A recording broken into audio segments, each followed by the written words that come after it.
Good morning class 8। आज अपन पढ़ेंगे social science. इसमें आप चैप्टर 12 का land, soil, water, nature, vegetation and wild life resources, इसमें आज अपन सॉइल पढ़ेंगे। तो देखिए सॉइल क्या होती है। तो आप सभी को पता होगा, जैसे सॉइल आप कह सकते हैं वो मीडियम होता है जिसमें जो है आप प्लांट्स वगैरह ग्रो करते हैं।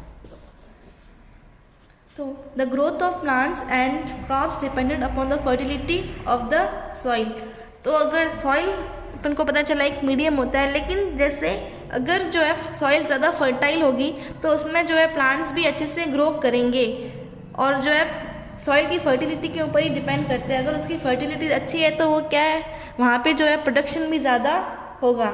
तो देखिए सॉइल क्या होती है, जो अर्थ की क्रस्ट होती है उसकी जो सबसे अपर मोस्ट लेयर होती है उसे सॉइल कहा जाता है। Upper most layer of the earth crust which is loose, जो कि कैसी है, लूज है, fragmented and useful for plants, plants के लिए बहुत यूजफुल होती है, उसे सॉइल कहा जाता है।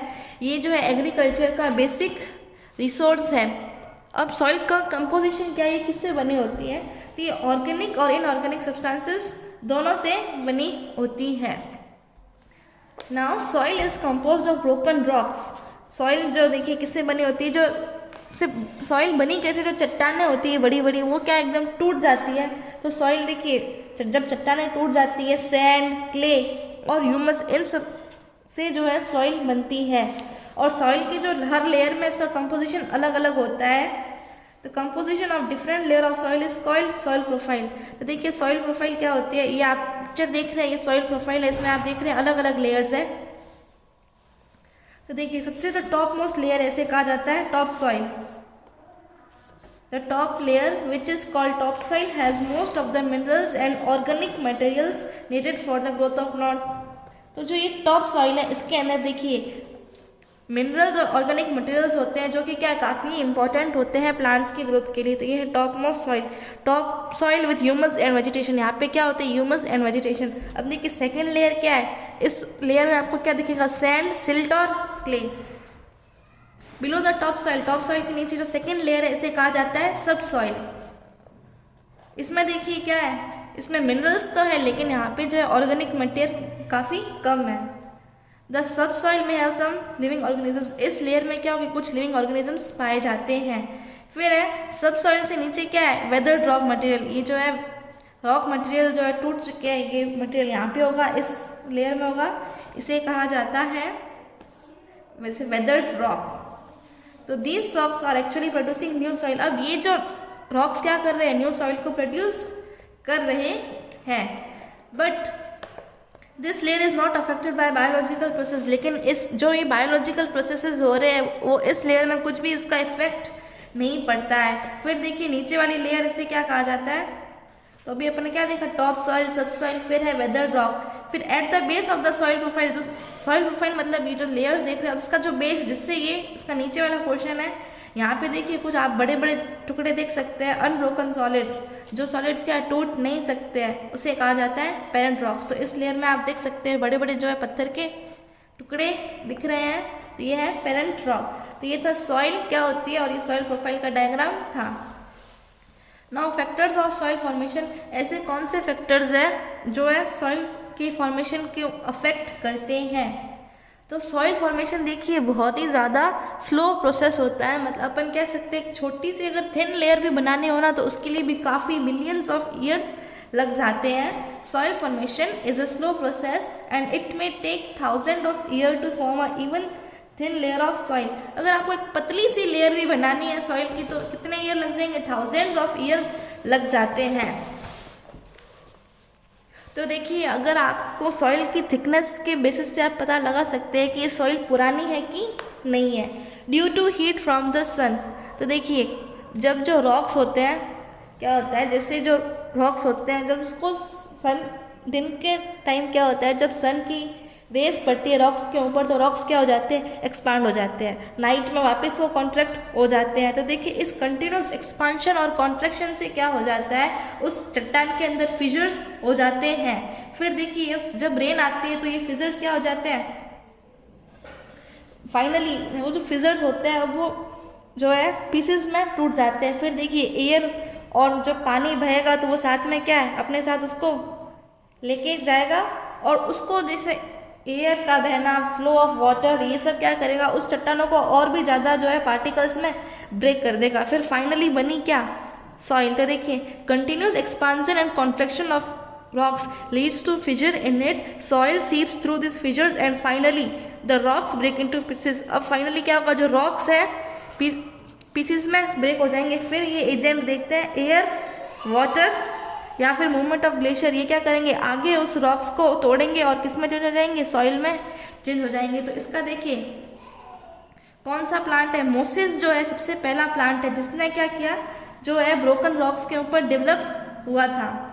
फिर मोसिस ने जो है हेल्प की आगे जो है उस रॉक्स को टूटने में, फर्दर जो है वेदरिंग ऑफ रॉक्स। तो देखिए मोसिस जो एक पहला प्लांट था जो चट्टानों के बीच में जो है टूटी हुई चट्टानों के बीच में ग्रो हुआ था, और उसने जो है वेदरिंग ऑफ रॉक्स में काफ़ी हेल्प की थी। अब देखिए ये कुछ फैक्टर्स हैं, ये अफेक्ट करते हैं कि सॉइल की जो है फॉर्मेशन के ऊपर डिपेंडेंट है। देखिए पेरेंट रॉक क्या होता है, पेरेंट रॉक जैसे डिटरमाइन, जो पेरेंट रॉक होगा जैसी चट्टान होगी उससे पता चलेगा कि सॉइल का टेक्सचर कैसा है। अगर देखिए चट्टान है ब्राउन कलर की तो आपको मिट्टी भी देखिए ब्राउन कलर की मिलेगी, उसका टेक्सचर कैसा है, उसकी केमिकल प्रॉपर्टीज़, उसके अंदर मिनरल कौन कौन सा है, और सॉइल की परमिएबिलिटी। तो ये थे पेरेंट रॉक। सेकंड क्लाइमेट, तो जैसे क्लाइमेट भी जो है क्या इफेक्ट करता है, जैसे अगर क्लाइमेट ज़्यादा होगा, जैसे सन की हीट ज़्यादा पड़ेगी तो जो है वो वहाँ पे कॉन्ट्रैक्शन ज़्यादा होगा, एक्सपांशन ज़्यादा होगा, रात को वापस ठंडा हो जाएगा तो वो कॉन्ट्रैक्ट हो जाएगा। तो इस कंटिन्यूस कॉन्ट्रैक्शन और एक्सपांशन से जो है रॉक्स के अंदर जो फीचर्स डेवलप हो जाते हैं, तो क्लाइमेट भी क्या है उसको इफेक्ट करता है। तो देखिए temperature and rainfall influence, temperature और रेनफॉल जो है डिफाइन करता है कि रेट ऑफ वेदरिंग कैसे होती है, and humus formation in the soil, soil में जो ह्यूमस फॉर्मेशन होता है। Now flora, fauna and micro organisms. अभी आपने देखा जो चट्टानों के बीच में एक मोसिस प्लांट ग्रो हो गया था, फिर उसने क्या किया, जो आगे है रॉक्स को और तोड़ा। तो देखिए फ्लोरा, फना और माइक्रो ऑर्गेनिजम्स। फ्लोरा का मतलब देखिए फ्लावर, फना का मतलब एनिमल्स, एंड माइक्रो ऑर्गेनिजम्स। तो ये भी क्या है, इफेक्ट करते हैं कि सॉइल में जो है ह्यूमस कैसे बनता है। ह्यूमस तो आपको पता ही होगा, जो डेड जो वेस्ट मटेरियल्स होता है एनिमल्स का, वो ह्यूमस होता है। नाउ टाइम, जैसे time determines the thickness of soil profile. अभी आपको बताया था कि जो मिट्टी को बनने में, एक से पतली सी लेयर बनने में भी हज़ारों साल लग जाते हैं, तो अगर मिट्टी देखिए ज़्यादा थिक होगी तो आप कह सकते हैं कि इसको जो बनने में काफ़ी टाइम लगा है, ये मिट्टी पुरानी है। Now degradation of soil and conservation measures. तो देखिए सॉइल का डिग्रेडेशन कैसे हो रहा है, और अगर डिग्रेडेशन हो रहा है तो अपन इसको कैसे कंजर्व करते हैं। Soil depletion, soil erosion and depletion are the major threats to soil as a resource. देखिए सॉइल इरोजन क्या होता है, removal of top most layer of soil. जैसे जो सॉइल की जो ऊपर वाली लेयर जो क्या है चली जाती है, वो हट जाती है, अपनी जगह छोड़ के चली जाती है, उसे सॉइल इरोजन कहा जाता है। अब वो सॉइल इरोजन कैसे भी हो सकता है, अगर जैसे तेज हवा बहती है तो वो क्या है, मिट्टी को अपने साथ उड़ा के ले जाती है, इससे भी सॉइल इरोजन हो सकता है। तो सॉइल इरोजन और सॉइल डिप्लेशन है क्या है, बहुत ही ज़्यादा जो है सॉइल एज ए रिसोर्स के लिए काफ़ी बड़ा खतरा है, ये सॉइल इरोजन और सॉइल डिप्लेशन। तो देखिए ह्यूमन और नेचुरल फैक्टर्स दोनों हो सकते हैं, ह्यूमन्स भी ये कर सकते हैं सॉइल को डिप्लेट, और जो नेचुरल फैक्टर जैसे तेज़ हवा बही या फिर तेज़ बारिश आ रही है तो वो सॉइल को अपने साथ ले जाती है। तो ह्यूमन और नेचुरल फैक्टर्स दोनों जो है सॉइल के डिग्रेडेशन के लिए रिस्पॉन्सिबल है। तो देखिए अब वो कौन कौन से फैक्टर्स है सॉइल डिग्रेडेशन के लिए। Deforestation, overgrazing, over use of chemical fertilisers और pesticides, rain wash, sandslides and floods. तो देखिए डिफॉरेस्टेशन, अगर आप जैसे पेड़ को काट रहे हैं तो भी क्या है, top most layer of soil जो है रिमूव हो रही है। ओवरग्रेजिंग जो है, ओवरग्रेजिंग के कारण भी यही ऐसा होता है कि जो उसकी टॉप मोस्ट लेयर होती है वो चली जाती है। ओवर यूज ऑफ केमिकल्स और फर्टिलाइजर्स, अगर आप जो मिट्टी में है केमिकल फर्टिलाइजर्स यूज़ कर रहे हो तो इससे क्या उसका जो कंपोजिशन इफेक्ट हो जाता है, उसकी केमिकल प्रॉपर्टीज़ में चेंज हो जाता है और वो ख़राब हो जाती है। तो ये भी क्या है, सॉइल डिप्लेशन। रेन वॉश या फिर लैंडस्लाइड्स आती है, इससे भी जो क्या है सॉइल की जो टॉप मोस्ट लेयर है वो चली जाती है। फ्लड्स, या फिर जब बाढ़ आ जाती है तो क्या है, जब बाढ़ का पानी आता है तो अपने साथ वो मिट्टी के ऊपर वाली लेयर को लेके चला जाता है। तो ये थे इसके कुछ फैक्टर्स। अब ये सॉइल इरोजन और डिप्लेशन हो रहा है तो अपन इसको कैसे कंजर्व कर सकते हैं। तो देखिए मल्चिंग क्या होती है, जैसे जब अपने फील्ड में जब आप प्लांटिंग कर रहे हो तो आप क्या करोगे, जैसे यहाँ पे आपने लगा दी एक प्लांट्स की रो, फिर बीच में थोड़ा सी जगह छोड़ दी, फिर बीच और आपने यहाँ पे लगा दिया, बीच में थोड़ी सी जगह छोड़ दी, तो इसे कहा जाता है मल्चिंग। बीच में आपने क्या ग्रो कर दी, स्ट्रॉ ग्रो कर दी। सेकेंड है कंटर बैरियर्स। कंटर बैरियर्स मतलब कंटर का मतलब बाउंड्री। तो आज आपकी जो है क्या करोगे, आपने फील्ड में कुछ बैरियर लगा दोगे, जैसे स्टोन है, ग्रास है, सॉइल। अब तो अपनी बाउंड्री के ऊपर कुछ बैरियर लगा दोगे, इससे क्या होगी, जो टॉप मोस्ट लेयर, जैसे मान लीजिए तेज हवा आई तो वो जो है सॉइल को अपने साथ उड़ा के नहीं ले जाएगी, क्योंकि आपने क्या लगा दिए, बैरियर लगा दिए हैं उसकी बाउंड्री के ऊपर। Second rock dam. तो जैसे अगर जब तेज बारिश आती है तो क्या होती है, वो जो पानी है अपने साथ मिट्टी को उड़ा के ले जाता है, तो आपने क्या कर दिया, रॉक डैम मतलब वहाँ पे पत्थर लगा दिए उसके जो पानी के फ्लो को रोकने की। जैसे यहाँ से पानी आ रहा है, आपने यहाँ पे रॉक लगा दिए, पत्थर लगा दिए, तो इससे क्या है, वो पानी यहाँ से बह के नहीं जाएगा, सीधा ऐसे नहीं जाएगा, तो इससे क्या होगा, वो जो सॉइल को अपने साथ नहीं लेके जाएगा। तो ये था rock dam. Now terrace farming. जैसे हिली एरियाज होते हैं वहाँ पे देखिए वो प्लेन नहीं होते, तो आप उसको क्या करोगे, सीढ़ियों की फॉर्म में अरेंज कर दोगे। तो देखिए यहाँ पे ऐसे सीढ़ियाँ बना दी गई है, इसे कहा जाता है टेरेस फार्मिंग। तो अगर देखिए यहाँ से पानी आ रहा है तो सबसे पहले पानी यहाँ पे ऊपर जाएगा, फिर नीचे जाएगा, फिर नीचे जाएगा, तो इससे क्या है, वो सॉइल को अपने साथ नहीं लेके जाएगा। तो ये थी टेरेस फार्मिंग। इंटरक्रॉपिंग क्या होती है, तो देखिए इंटरक्रॉपिंग वो होती है बहुत सारी क्रॉप्स ग्रो करना। अगर आपने जैसे अपने फील्ड में एक ही तरीके की क्रॉप ग्रो की है तो क्या होगा, वो क्रॉप थोड़े टाइम बाद मैच्योर हो जाएगी और आप जो है उसे हार्वेस्ट कर लेंगे। तो देखिए जब आप उसको हार्वेस्ट कर लोगे तो आपका जो क्या है, फील्ड एक बार में सारा खाली हो जाएगा। तो जब एक बार में आपका जो फील्ड पूरा खाली हो जाएगा तो इससे मिट्टी की जो क्वालिटी वो ख़राब हो जाएगी। तो इससे अच्छा आप क्या करो, जो है अलग अलग तरीके की क्रॉप्स ग्रो करो। जैसे आपने बाजरी ग्रो की है और साइड में टमाटोज ग्रो किए, तो देखिए बाजरी मैच्योर हो गई, आपने इसको हार्वेस्ट कर लिया, तो साइड में टमाटोज तो रहे ताकि वो क्या है, उसकी जो सॉइल की फर्टिलिटी को मेंटेन करके रख सके। तो आपको इंटरक्रॉपिंग करनी है। कंट्रोल क्रॉपिंग क्या होती है, जैसे आपकी जो बाउंड्री है, जैसे मान लीजिए आपका जो फील्ड है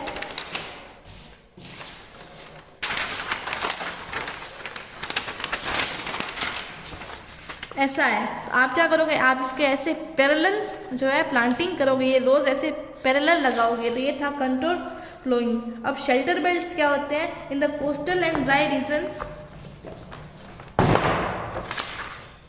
रोज of tree are planted to check the wind movement of protect. तो देखिए यहाँ पे क्या होता है, कुछ ट्रीज जो है विंड की डायरेक्शन को चेक करने के लिए जो यहाँ पे कुछ ट्रीज की रोज लगाई दी जाती है। तो ये था वाटर कंजर्वेशन को अपन कैसे रोक सॉइल कंजर्वेशन अपन कैसे कर सकते हैं। अब अपन पढ़ेंगे वाटर। तो आपको पता है जो अपनी अर्थ सरफेस है वो 70% जो है उसका अर्थ सरफेस का वाटर से घिरा हुआ है। तो देखिए अपने पास कितना ज़्यादा वाटर हो गया, 70% मतलब 3/4 अर्थ सरफेस का। लेकिन उसके पास भी अपने पास क्या 0.0001% अपने पास अवेलेबल है, मतलब कि उतना ही स्मॉल प्रोपोर्शन ही फ्रेश वाटर है। Some facts and figures related to distribution of the water on the earth surface. से यहाँ पे अपन क्या पढ़ेंगे, वाटर डिस्ट्रीब्यूशन। तो देखिए seas and oceans are the largest water bodies in the 97.3% of the total volume of the water is found. Seas और ocean में देखिए 97.3% जो टोटल वाटर होता है, और अपन क्या करते हैं, सीज का वाटर नहीं पीते क्योंकि यहाँ का वाटर सेलाइन होता है। सेलाइन वाटर पीने के कारण क्या हो जाता है, अपन को डिहाइड्रेशन हो जाता है, पानी की कमी आ जाती है। तो देखिए इनका 97.3 टोटल वाटर क्या है, जो है सीज और ओशंस में है, लेकिन अपन जो है इसको अपन पीते नहीं है। मतलब अपने पास कितना 2.7 ही अब अपने पास फ्रेश वाटर अवेलेबल है। तो अपन सीज और ओशंस के वाटर को यूज़ नहीं कर सकते हैं ड्रिंकिंग के लिए, तो क्या इवन वॉशिंग इरिगेशन के लिए भी जो है अपन यूज़ नहीं कर सकते क्योंकि वो वाटर सेलाइन होता है, उसके अंदर सॉल्ट ज़्यादा होता है। सेकेंड है, तो अपने पास टोटल जैसे 97.3 तो सीज और ओशंस में चला गया, तो पीछे 2.7 वाटर बचा, अपने पास इतना फ्रेश वाटर ही अवेलेबल है। इसमें भी देखिए nearly 70% of this fresh water is present in ice sheets and glaciers in Antarctica. अब इस 2.7 का भी 70% देखिए क्या है, आइस शीट्स की फॉर्म में, मतलब ये बर्फ़ है ग्लेशियर्स बने हुए हैं, जो कि कहाँ है, Antarctica, Greenland and mountain regions of the world. Greenland और जहाँ पे भी जो है पहाड़ी इलाके हैं वहाँ पे, उसका भी देखिए 2.7 का भी 70% जो क्या है आइस शीट्स की फॉर्म में है। तो अब अपने पास कितना बचा, सिर्फ 1% ही बचा, जो भी क्या है, तो अपने पास 1% ही जो है पीने के लिए पानी है, वो किसके फॉर्म में होगा, ग्राउंड वाटर है, सरफेस वाटर इन लेक्स या फिर reverse, and water vapour in the atmosphere. देखिए एक तो अंडरग्राउंड ज़मीन के नीचे होगा, एक जो है रिवर जिससे ज़मीन के सरफेस के ऊपर होगा, मतलब कुछ रिवर्स और लेक्स होगी।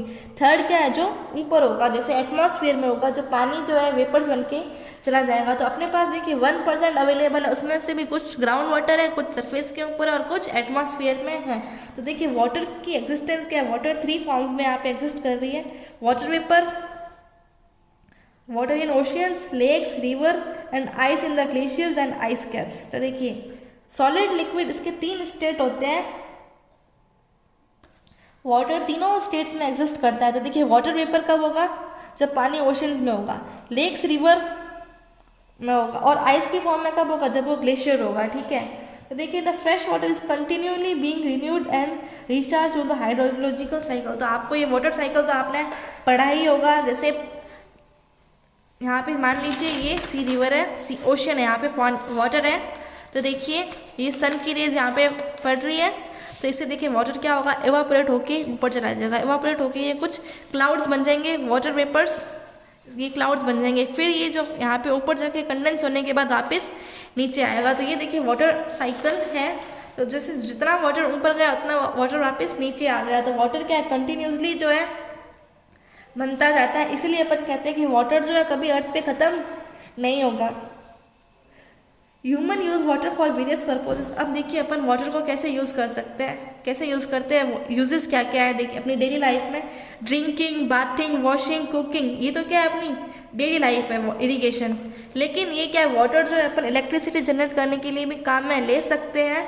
और देखिए जो इंडस्ट्रीज अगर होती है उसमें भी क्या है, वाटर की ज़रूरत होती है। Paper, fertilisers, petroleum refinery, construction of buildings and many food, इन सब में जो क्या है अपन वाटर को यूज़ करते हैं। वाटर क्या है, is abundance, is available in abundance. Water जो है अपने पास प्रचुर मात्रा में, अपने पास बहुत सारा वाटर है। और क्या है, रिन्यूएबल, अपन इसको जो है रिन्यू कर सकते हैं। Then why do was suffer from water scarcity. देखिए अपन कह रहे हैं कि अपने पास वाटर बहुत ज़्यादा है, ये कभी ख़त्म ही नहीं होगा, लेकिन फिर भी क्या अपन पानी की कमी क्यों होती है, पानी की कमी क्यों फेस करते हैं अपन। तो देखिए वो ऐसा इसलिए होता है, the availability of water differ from place to place. तो देखिए वाटर की अवेलेबिलिटी ऐसा नहीं है कि हर जगह बराबर है, किसी जगह पे पानी है, किसी जगह पे पानी है ही नहीं, due to variation in seasonal and precipitation. तो पहला रीज़न ये रहा। But scarcity of water is mainly caused by over exploitation. देखिए एक तो जो है जैसे अनइवन डिस्ट्रीब्यूशन ऑफ वाटर का, फिर क्या करते हैं वाटर को अपन क्या करते हैं, ओवर एक्सप्लॉयटेशन, अपन वाटर को कुछ ज़्यादा ही वेस्ट करते हैं। जैसे अगर अपन 1 बाल्टी से नहा सकते हैं, लेकिन अपन फिर भी 5 बाल्टी से नहाते हैं। तो देखिए वाटर का कैसे अपन एक्सप्लॉयटेशन कर रहे हैं। Increasing demand for food and cash crops, urbanisation and standard, rising standard of living. तो देखिए जिससे फूड और कैश क्रॉप्स इंक्रीज हो रही है, इसलिए भी अपन इसको ओवर एक्सप्लॉइट कर रहे हैं। अब जैसे अर्बनाइजेशन, शहरीकरण जब होता है, तो देखिए लोगों का आजकल क्या स्टैंडर्ड ज़्यादा बढ़ गया है। तो जब वो क्या करते हैं, अपने घरों में नल लगाते हैं और बाथटब जो है लगाते हैं। तो अगर कोई इंसान शावर से नहा रहा है, अगर उसने 20 मिनट भी नहाया तो उसे पता नहीं चलेगा कि उसने जो है 10 बाल्टी जो पानी यूज़ कर लिया है। तो इससे क्या हो रहा है, वाटर वेस्ट हो रहा है। तो देखिए जो urbanisation, increasing of food and cash crops, इन सब के कारण जो है वाटर की क्या है, अनअवेलेबिलिटी है। इतना वाटर होने के बाद भी क्या है, अपन वाटर स्कैरसिटी फेस करते हैं, पानी की कमी अपन को जो है फेस करनी पड़ती है। तो देखिए अपन जब इतना सारा इसको एक्सप्लॉइट कर रहे हैं, तो अपन को क्या चाहिए, और ज़्यादा पानी चाहिए। तो जब अपन को ज़्यादा चाहिए, तो अपन क्या है, जितना फ्रेश वाटर है अपन सब यूज़ कर देते हैं। इससे क्या है, जिस जगह पे पानी होता था, अब वो जो क्या है जगह सूख रही है। Now problems of water availability. Water availability के कुछ प्रॉब्लम्स पढ़ेंगे। देखिए there is a scarcity of water in many regions of the world के बहुत सारे रीजन्स में जो वाटर स्कैरसिटी उनको जो है पानी की कमी फेस करनी पड़ती है। तो देखिए कौन कौन से इलाके हैं, Africa, West Asia, South Asia और साउथ अमेरिका के and part of South America के कुछ पार्ट, एंटर ऑस्ट्रेलिया, पूरा ऑस्ट्रेलिया। ये जो क्या है वाटर सप्लाई की जो फ्रेश वाटर की जो सप्लाई हो रही है उनको वहाँ पे स्कैरसिटी फेस करनी पड़ रही है। यहाँ पे पानी की कमी है इस एरियाज़ में। Countries located in drought prone areas, अब कुछ कंट्रीज जहाँ पे क्या है ड्रॉट प्रोन का मतलब होता है वहाँ पे बिल्कुल सूखा होता है, उनको भी क्या है वाटर स्कैरसिटी फेस करनी पड़ रही है। तो देखिए आप इस पिक्चर में देख सकते हैं जो लोग हैं दूर से दूर तक जाते हैं पानी लेने के लिए, उनको कितना किलोमीटर जो डिस्टेंस ट्रेवल करनी पड़ती है वो भी उनको पैदल जाना पड़ता है। According to Falkenmark, Swedish, Falkenmark के अकॉर्डिंग वो क्या था, एक स्वीडिश था, except water stress occurs when water availability is less than 100 cubic metre per person per day. तो देखिए वाटर स्ट्रेस कब आएगा, से पानी की कमी कब आएगी, जबकि क्या है 1 पर्सन पर डे, अगर उसकी जो है एक इतना क्यूबिक पानी कम है तभी उसको जो वाटर स्ट्रेस तब आएगा। जैसे अगर इसमें ये दे रखा है, वैल्यू दे रखी है, अगर इतना पानी भी अवेलेबल नहीं है तभी वाटर स्ट्रेस होगा। Now conservation of water resources, अब वाटर रिसोर्सेज को कैसे अपन कंजर्व कर सकते हैं। Many parts of the world are facing acute shortage of water. This can be due to variation in the amount of rainfall, over exploitation and pollution of water resources। तो देखिए बहुत सारे जो है वर्ल्ड के कुछ एरियाज़ हैं उनको पानी की कमी फेस करनी पड़ती है। वो ऐसा किस लिए होता है, देखिए अमाउंट ऑफ रेनफॉल, कई जगह पे देखिए ज़्यादा बारिश आ जाती है, कुछ एरियाज़ ऐसे हैं वहाँ पे बारिश आती ही नहीं है। ओवर एक्सप्लॉयटेशन, अपन पानी को वेस्ट करते हैं, और जो है वाटर रिसोर्सेज का पोल्यूशन हो रहा है, जैसे जो इंडस्ट्रीज अफ्लुएंट्स होते हैं वो अपना पानी कहाँ रिलीज़ कर देते हैं, रिवर्स में रिलीज़ कर देते हैं। इससे क्या होता है वाटर पोल्यूशन होता है। वी नो डेट, हम जानते हैं कि जो वाटर क्या है रिन्यूएबल रिसोर्सेज है, लेकिन फिर भी क्या कर रहे हैं अपन इसका ओवर यूज़ कर रहे हैं और इसको पोल्यूशन करते हैं, ये पोल्यूट हो जाता है वाटर, जिससे कि क्या ह्यूमन यूज़ के लिए अनफिट रहता है, ह्यूमन उसको यूज़ नहीं कर सकता। इतना वाटर होने के बाद भी क्या है अपने पास पानी की कमी है। Sewage in most of the cities is flow directly into the nearest water bodies, जो है कुछ बड़ी बड़ी सिटीज़ में क्या होता है सीवेज होता है, वही जो नाला सीधा वाटर बॉडीज़ में डिस्चार्ज कर दिया जाता है। अब उस सीवेज में देखिए कितना वेस्ट होता है, जैसे वेस्टेज है, नाइट्रेट्स, मेटल्स और प्लास्टिक। इसके कारण क्या हो गया, वो पानी गंदा हो गया, पल्यूट हो गया। इससे क्या है वो जो वाटर है unfit for use, human consumption के लिए फिट नहीं है। The non biodegradable, the non biodegradable का मतलब जो सब्सटेंस कभी खराब होते ही नहीं है, उससे भी क्या होता है वो जो क्या रिलीज़ करते हैं कुछ टॉक्सिक चीज़ें रिलीज़ करते हैं। इससे क्या ये भी क्या है वाटर डिग्रेड हो रहा है। The biodegradable component of sewage can result in spread of diseases such as cholera and typhoid. अगर कोई जैसे बायोडिग्रेडेबल सब्सटेंस भी उस पानी के अंदर है तो देखिए अगर वो सब्सटेंस बायोडिग्रेडेबल है तो उसको जो खाने के लिए कुछ जैसे मस्कीटोज वगैरह भी आएंगे, कुछ इंसेक्ट्स वगैरह भी वहाँ पे लगेगा, तो इसके कारण क्या कुछ डिजीजेस फैल सकते हैं जैसे कोलेरा और typhoid. Additionally polluted water is also dangerous for aquatic animals and plants. अब ये पानी देखिए जो पोल्यूटेड वाटर है ह्यूमन बींग्स के लिए तो हार्मफुल है ही है, इवन जो वाटर बॉडीज उसके अंदर जो कुछ वाटर बॉडीज है जैसे फिश वगैरह उनके लिए भी क्या है वो काफ़ी डेंजरस है, या फिर उस जो रिवर के अंदर कुछ प्लांट्स है, प्लांट बॉडी है उसके लिए भी वो डेंजरस है, पॉइजनस है। तो देखिए इस प्रॉब्लम को ओवरकम करने के लिए क्या हमें करना चाहिए। Sewage treatment is a major method. आप जो सीवेज सीधा वाटर बॉडीज में डिस्चार्ज कर रहे हो, इससे पहले आप क्या करो उस वाटर का ट्रीटमेंट करो। Contaminated water is subjected to many procedures in a sewage treatment plant. Purified water is directed to water body. So देखिए सबसे पहले उस वाटर को काफ़ी स्टेप्स में लेके जाइए और उस वाटर को पहले प्योर कीजिए, फिर उसे वाटर बॉडी में रिलीज कीजिए। Second, afforestation also helps in replenishing ground water. Afforestation का मतलब होता है planting of more and more trees. तो इससे भी क्या है आप जो है ग्राउंड वाटर को जैसे पानी की कमी इससे नहीं होगी अगर आप ज़्यादा से ज़्यादा प्लांट्स ग्रो करोगे। Green plants hold top soil in place and make the soil porous। अगर आपने जैसे प्लांट ग्रो की तो ग्रीन सॉइल क्या करते हैं, वो जो है टॉप सॉइल को पकड़ के रखते हैं और इससे सॉइल क्या बनती है, पोरस बनती है। This helps in recharge of ground water, इससे क्या है जो ग्राउंड वाटर में वाटर का रिचार्ज होता रहता है।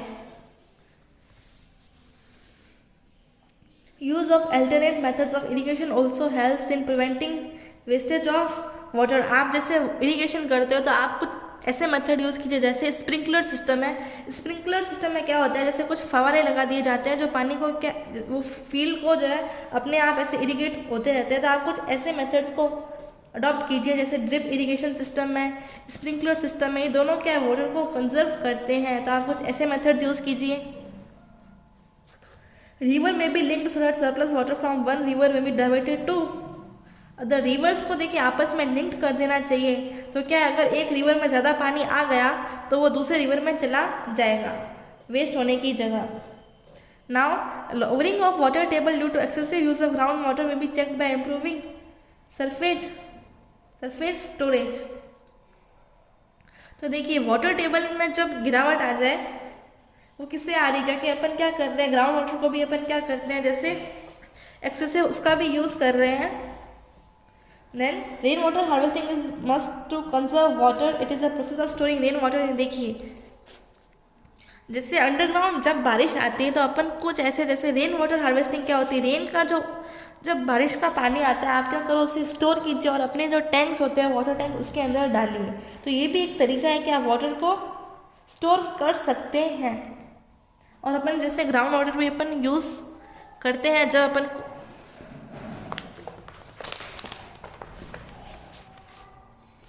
तो ये था जैसे ग्राउंड वाटर अपन कैसे जो है उसको भी अपन सेव कर सकते हैं। Natural vegetation and wild life, अभी अपन ने वाटर पढ़ा, अब अपन देखते हैं natural vegetation and wild life क्या होती है। Natural vegetation and wild life exist only in the narrow zone of contact between the lithosphere, hydrosphere and atmosphere that we called as biosphere. Natural vegetation और wild life कहाँ exist करती है, देखिए lithosphere, hydrosphere और atmosphere, और ये सबको अपन क्या कहते हैं, बायोस्फीयर कहा जाता है। ये सारी चीज़ें जो है एक दूसरे से रिलेटेड है, इन सबका इंट्रैक्शन है। The interlinkage and interdependence of all plants and animals in this area is called ecosystem. इन सभी का जो इंट्रैक्शन होता है किसी एरिया में उसे कहा जाता है इकोसिस्टम।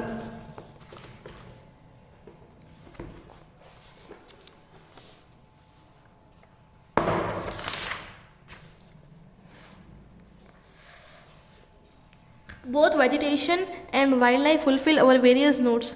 तो देखिए वेजिटेशन और वाइल्ड लाइफ दोनों जो है अपनी बेसिक नीड्स को पूरा करते हैं। जैसे हमें जो वुड कहाँ से मिलता है, ट्रीज से मिलता है, leaves, rubber, dye, food, fuel, fruits, nuts, latex, turpentine, oil, gum, medicinal plants and paper, ये सब जो है अपन को प्लांट से मिलता है। प्लांट्स जो क्या करते हैं, एनिमल्स को शेल्टर देते हैं और अंडरग्राउंड वाटर को स्टोर करने में भी जो है ट्रीज काफ़ी हेल्प करते हैं। अभी अपन ने पढ़ा था ज़्यादा से ज़्यादा प्लांट्स लगाने चाहिए। Vegetation modifies local climate, vegetation से क्या क्लाइमेट के ऊपर भी इफेक्ट पड़ता है। जैसे अपन कहते हैं जो पेड़ क्या करते हैं, बारिश को लेके आते हैं, तो रेन आने का जो है ये भी कुछ ना कुछ कंट्रीब्यूट करते हैं। अब अभी अपन ने प्लांट्स लाइफ देखी, अब वाइल्ड लाइफ में क्या होगा, एनिमल्स, बर्ड्स, रेप्टाइल, इंसेक्ट और एक्वेटिक लाइफ फॉर्म। इससे अपन को क्या मिलता है, देखिए इससे अपन को मिल्क मिलता है, मीट, वुल और हाइड्स। इंसेक्ट जैसे बीज है, बीज से जो हमें हनी मिलता है। And help in pollination of flowers, flower का पॉलिनेशन का मतलब होता है transfer of pollen grains from anther to stigma. जो फ्लावर के ऊपर कुछ पोलन ग्रेन्स होते हैं वो एक जगह से दूसरी जगह ट्रांसफर इंसेक्ट करते हैं, और कुछ माइक्रो ऑर्गेनिज्म जो कि क्या करते हैं, डिकम्पोजिस का काम करते हैं। जैसे अपने आप देख सकते हो, जैसे कुछ अपने एनवायरनमेंट में कुछ आप जैसे रख देते हो, कोई भी बायोडिग्रेडेबल सब्सटेंस होता है, तो उसको क्या है, उसको खाने वाले कुछ एनिमल्स आते हैं जिन्हें अपन स्कैवेंजर्स कहते हैं। Now distribution of natural vegetation, ये वेजिटेशन का डिस्ट्रीब्यूशन कैसे है। Temperature and rainfall are the main factors which affect the growth of plants in a certain region. तो देखिए टेम्परेचर और रेनफॉल ये दो मेन फैक्टर्स हैं। As it's seen from the distribution of natural vegetation over world map, the equatorial region receive maximum heat and moisture and therefore the world denser vegetation is found in this on average rainfall. अगर आप map में देखो, जैसे equator होता है, जो equator area, जैसे इस एरिया में क्या है, सन की रेज ज़्यादा आती है, सीधी आती है, तो इस एरियाज में ये एरिया सन की जो रेज ज़्यादा रिसीव करता है, तो यहाँ पे देखिए प्लांट वेजिटेशन ज़्यादा पाई जाती है. On the basis of climate, the natural vegetation of the world may be categorized as. अब क्लाइमेट, इसकी नेचुरल वेजिटेशन, क्लाइमेट की बेसिस पे अगर अपन देखिए तो नेचुरल वेजिटेशन को क्लासीफाई करते हैं forest, grassland, scrubs and Tundra. Classification of forest को कैसे क्लासीफाई करते हैं, देखिए फॉरेस्ट को 4 टाइप में क्लासीफाई किया गया. Evergreen forest, deciduous forest, Mediterranean forest, coniferous forest. Evergreen forest, evergreen जैसा कि इसका नाम है सदाबहार, तो ये फॉरेस्ट कैसा होगा.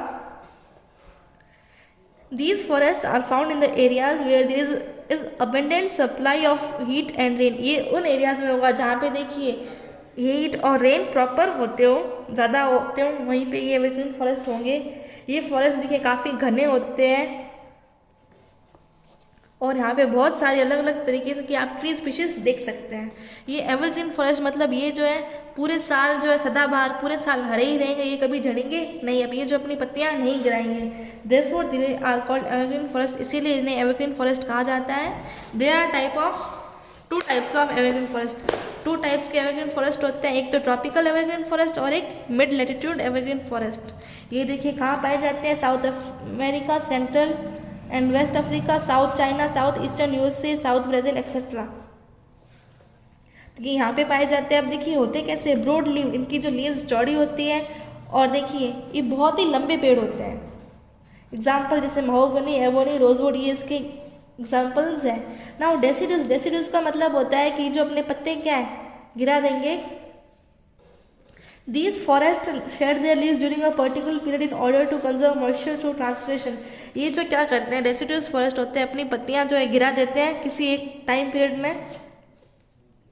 ये देखिए इतने घने भी नहीं होते हैं, जितने ये घने थे पेड़ ये इतने घने भी नहीं होते हैं. तो देखिए therefore commercial exploitation of these forests is possible. तो इसको क्या अपन कमर्शियल यूज़ कर सकते हैं.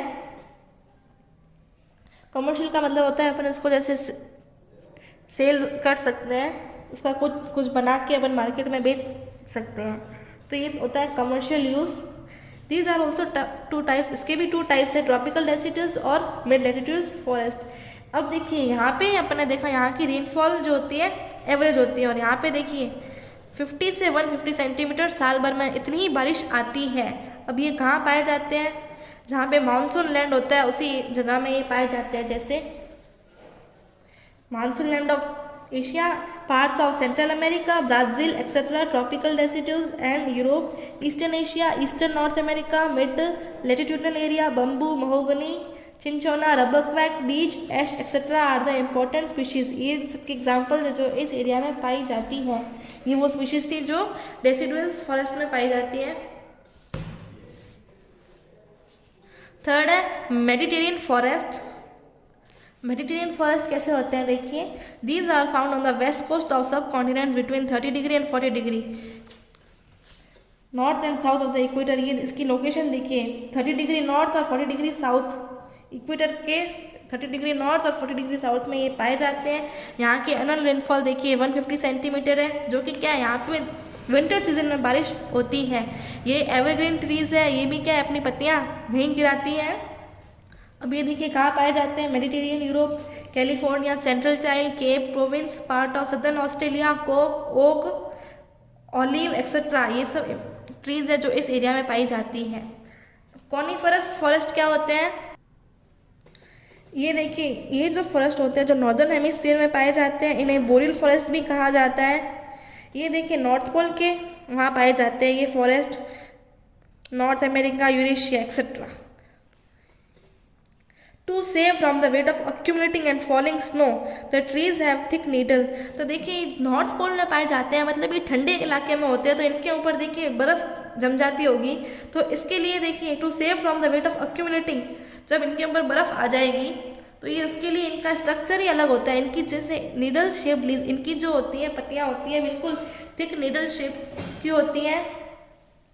इसके एग्जाम्पल जैसे soft wood trees such as pine, spruce, cedar etcetera, ये सब इसके एग्जाम्पल्स हैं।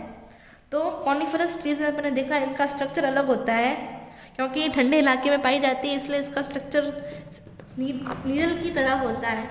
तो अभी अपन ने क्लासिफिकेशन ऑफ फॉरेस्ट के क्लासिफिकेशन देखे। अब अपन जो है इसको नेचुरल वेजिटेशन को और वाइल्ड लाइफ को कैसे सेव कर सकते हैं। तो देखिए फ्रॉम द लास्ट 2 सेंचुरीज, अगर अपन लास्ट 2 सेंचुरीज से देखें, इससे एनालाइज करें, तो देखिए यहाँ पे पॉपुलेशन क्या हो रही है, जैसे ही पॉपुलेशन इंक्रीज होगी तो अपन को क्या रिसोर्स भी ज़्यादा चाहिए, तो रिसोर्स ज़्यादा चाहिए तो प्लांट्स को भी अपन क्या कर रहे हैं, ज़्यादा काट रहे हैं। या फिर अगर पॉपुलेशन बढ़ रही है तो लोगों को रहने के लिए घर चाहिए तो फॉरेस्ट को काट के उसकी जगह अपना घर बनाते हैं। There has been a rapid increases in population of the world, which caused large-scale destruction of forests to get land for growing crops, to feed such large population as well for residents, constructing roads, etc.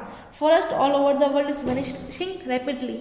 There is an urgent need to conserve these resources. तो देखिए increasing population बढ़ने के कारण देखिए road residents, उनको रहने के लिए घर भी चाहिए, खाने क्रॉप प्रोडक्शन भी इंक्रीज होगी, या फिर अपन रोड्स बना रहे हैं, इसके कारण क्या है, फॉरेस्ट को काटना पड़ता है। तो देखिए इसके कारण फॉरेस्ट क्या हो रहे हैं, वेनिश हो रहे हैं धीरे धीरे। तो अपन को क्या इस फॉरेस्ट को कंजर्व करने की ज़रूरत है।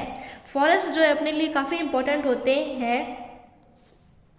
फॉरेस्ट क्या करते हैं, देखिए प्लांट्स को, एनिमल्स को शेल्टर देते हैं, और इकोलॉजिकल बैलेंस है उसको मेंटेन रखने के लिए फॉरेस्ट का बहुत इंपॉर्टेंट रोल है। लेकिन अपन क्या कर रहे हैं, जो पेड़ को ज़्यादा से ज़्यादा काट रहे हैं, तो अपन क्या कर रहे हैं, इस फॉरेस्ट को अपन डिस्ट्रॉय ही कर रहे हैं। फॉरेस्ट से जो है अपन को ऑक्सीजन मिलती है, और जो है फॉरेस्ट से जैसे बहुत सारी जड़ी बूटियाँ भी बनती हैं, कुछ मेडिसिनल यूजेस भी हैं इसके। तो अपन क्या कर रहे हैं, कंटिन्यूसली फॉरेस्ट को काट रहे हैं, इससे ऑक्सीजन सप्लाई भी कम होगी, क्योंकि अगर अपन प्लांट ही काट लेंगे तो अपन को ऑक्सीजन कहाँ से मिलेगी। These forests giving us life, gas, oxygen, they provide us very valuable medicinal products. We should make very active effort to save this precious resource by creating awareness among people through awareness programs like social forestry and one महोत्सव। तो इसको conserve करने के लिए अपन कुछ जैसे programme हैं, जैसे सोशल फॉरेस्ट्री और वन महोत्सव। These programs should be increased at the regional and community level। इसको जो है रीजनल और कम्युनिटी लेवल तक लाना चाहिए। अपन को क्या ज़्यादा से ज़्यादा प्लांट्स और ट्रीज़ को जो है प्लांट करना चाहिए। There should be a ban of over cutting of trees. अपन को जो क्या है बैन लगा देना चाहिए कि आप ट्रीज़ की ओवर कटिंग ना करें। अब कंजर्वेशन ऑफ वाइल्ड लाइफ को अपन कैसे कंजर्व कर सकते हैं, तो देखिए जब अपन पेड़ काटते हैं, जब अपन जंगल को वेनिश कर रहे हैं, हटा रहे हैं, तो वहाँ पे कुछ एनिमल स्पीशीज़ भी होगी, तो अपन क्या कर रहे हैं, उनसे उनका घर छीन रहे हैं। इससे उनकी जो पॉपुलेशन में भी क्या आ रही है, गिरावट आ रही है। Both animals and forest are very much importance for ecological balance. Nowadays this balance is getting disturb due to human greed of development. So many wildlife species have gone extinct and some on the verge of extinction. Many causes are responsible for the declination of fauna और wildlife such as। तो देखिए plants और animals दोनों बहुत ज़्यादा important है अपनी ecological balance के लिए, लेकिन जो है ह्यूमंस अपने सेल्फिश मोटिव्स के लिए, अपने सेल्फिश नीड्स के लिए या फिर सेल्फिश डिज़ायर्स के लिए अपन क्या कर रहे हैं, प्लांट्स को दिन ब दिन काट रहे हैं। तो इससे क्या है, एनिमल बॉडीज़ जो थी उन्हें अपनी जगह छोड़ के जाना पड़ता है। तो कुछ वाइल्ड लाइफ स्पीशीज़ है जो कि क्या है ख़त्म ही हो गई है, और कुछ क्या है ख़त्म होने की कगार पर है। तो कौन कौन से फैक्टर्स रिस्पॉन्सिबल है देखते हैं। Shrinking habitat due to reckless cutting of forest. अगर आप फॉरेस्ट काटोगे तो वो एनिमल्स कहीं और चले जाते हैं। Hunting and poaching of animals. अपन क्या करते हैं, एनिमल्स को हंट करते हैं, किसके लिए, कॉमर्शियल यूज़ के लिए। अपन क्या करते हैं, जैसे एलिफेंट के जो टीथ होते हैं उसको अपन सेल करते हैं, skins, nails, teeth, horns as well as feather for trading purposes. तो अपन इन सबको एनिमल्स को हंट करते हैं, किसके लिए, उसके नेल के लिए, उसके टीथ के लिए। तो इसके ऊपर क्या लग जाना चाहिए, बैन लग जाना चाहिए। और कुछ इन्वायरमेंटल प्रोसेसेस हैं इसके लिए रिस्पॉन्सिबल। तो देखिए कुछ ऐसे एनिमल्स हैं जो कि क्या कंटिन्यूसली उनकी जो है नंबर में गिरावट आ रही है, वो कम होते जा रहे हैं, जैसे टाइगर है, lion, elephant, deer, black buck, crocodile, rhinoceros, snow leopard, peacock, ये सब क्या है, अब ऐसे एनिमल्स हो गए अपन को बहुत मुश्किल से देखने को मिलते हैं। तो अपन को क्या करना चाहिए कि इन एनिमल्स को हो सके अपन को इन्हें कंजर्व करना चाहिए। तो इसके लिए कुछ अपन को स्टेप्स फॉलो करने पड़ेंगे। जैसे देखिए, by setting up national park अपन क्या लगा देते हैं, कुछ नेशनल पार्क सेटअप करने चाहिए, कुछ नेशनल पार्क। तो देखिए, by setting up national park आपने सेट किया, जहाँ पे क्या प्लांट्स और एनिमल जो है अपने नेचुरल हैबिटेट में रहेंगे। By establishing national parks, wild life sanctuaries and biosphere reserves, तो ये वाइल्ड लाइफ सेंचुरीज और बायोस्फीयर रिजर्व्स भी अपन को लगाने चाहिए। बाय मेंटेनिंग बायोस्फीयर रिजर्व्स, आपको क्या है उसको मेंटेन भी करके रखना चाहिए। ऐसा एरिया है जहाँ पे आपको अलग अलग तरीके की चीज़ें मिलेगी। तो देखिए, it is intended to demonstrate the relation between conservation and development. Many countries have pass the laws against the trade as well as killing of birds. तो देखिए, अगर आपने ये नेशनल पार्क वगैरह लगा भी दिए, लेकिन आपको क्या कुछ रूल्स और रेगुलेशंस लगाने चाहिए। जैसे कुछ कंट्रीज़ है उन्होंने क्या कर दिया है, बर्ड्स की किलिंग के ऊपर बिल्कुल बैन ही लगा दिया है। तो अपन को भी क्या करना चाहिए, जैसे अपन क्या करते हैं, कुछ बर्ड्स को किल करते हैं, कुछ एनिमल्स को मारते हैं, जिससे कि क्या करें अपन उनके पार्ट्स का जो है ट्रेड करते हैं। तो कुछ कंट्रीज ने तो क्या लगा दिया, बैन लगा दिया। तो अपन को भी ऐसे बैन लगाना चाहिए।